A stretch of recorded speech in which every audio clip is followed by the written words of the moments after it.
all these things of which I'm proud, which have helped, form me both as a member of Parliament and as an engineer, all that sort of coming together in this project and the launch of the website, and it following on from the stories of service, Tynesyde's home front during the Second World War, which is also telling.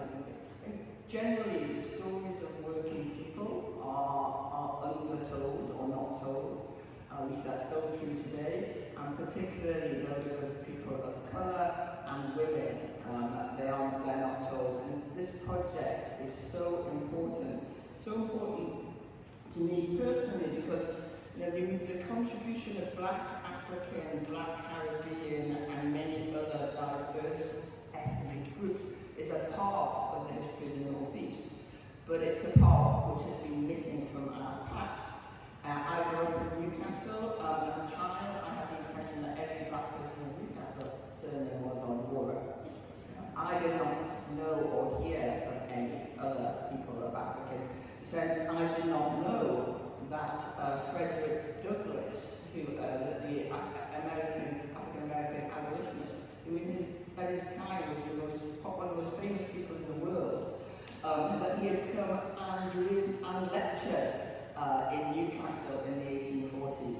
I remember being inspired by the words of Martin Luther King, but again, I didn't know that he'd come to Newcastle University and gave an absolutely amazing speech on the website. I'm sure you've seen it in there. Call to arms and international solidarity against poverty, racism, and war. I didn't know any of these histories, and it would have made such a difference to me and many others growing up here at the time. The fact that it would put my own story, when I was elected, there were sort of headlines, about being Newcastle's first black MP. I think I was actually the country's first MP of direct African heritage. But it puts telling these stories and having this website puts it into context. I'm not an outlier, I'm not some kind of freak.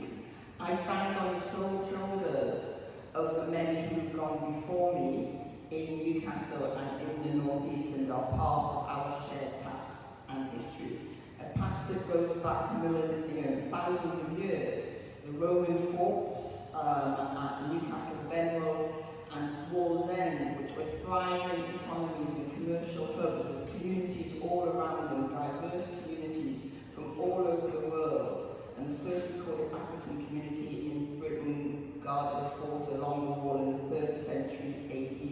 And today the West Road in Newcastle is also vibrant, with many of exactly the same sort of service and facilities the Roman troops would have enjoyed, from diverse fast food and traded goods from all over the world, and excellent barbers. And we are working with Joyce here from the Crown to make sure that the West Road is part of the Hadrian's Moor Heritage Walk, which currently misses it out. Because as the historian David Olusoga, who is also featured in the African Lives, and is also from Newcastle, but actually from Gateshead, but hey. In his documentary, Black and British, he spoke about the textbook depictions of Romans and how they made it clear that there can't have been anybody from Roman Britain who looked like me or like him. Whereas actually, that is far from the truth. And so, what I feel is so important about this project is that we're telling the stories, the true stories of our own history. It's important from an aspect of, if you like social justice. It's important from a search for the truth. But it's also important for us in understanding ourselves today.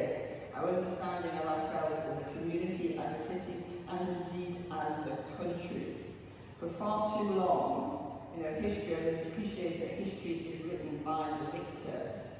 But now we understand that to understand ourselves, we need to know the histories of all the different groups which have made up our heritage and our community. We want a world, in which success is not simply open to those being part of the victories of the past. We want a world in which success is open to everyone. And in Newcastle particularly, which has one of the North East's most diverse ethnic mixes, which is sort of common, particularly for some from the extreme right in areas of the North East which have less diverse communities.